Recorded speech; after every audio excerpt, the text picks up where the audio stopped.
সোনাপাপ্পু মামলায় কলকাতা 3 জায়গা ও মুর্শিদাবাদের কান্দিতে ইডি অভিযান। কসবা, চক্রবেড়িয়া এবং রয়্যাল স্ট্রিটে হোটেলে সকাল থেকে ইডির তল্লাশি।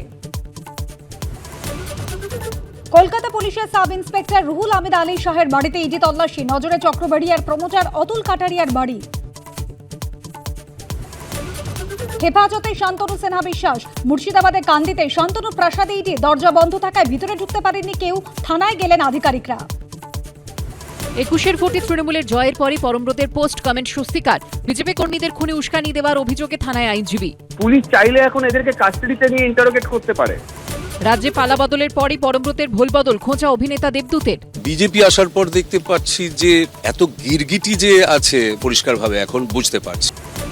সর্বভারতীয় দলের সাধারণ সম্পাদকের মন্তব্য, ভোটের ফল অন্য হলে কি হতো, আমাদের রাজনৈতিক ইতিহাস খুব ভালো কথা বলে না। অভিষেক মামলায় মন্তব্য হাইকোর্টের।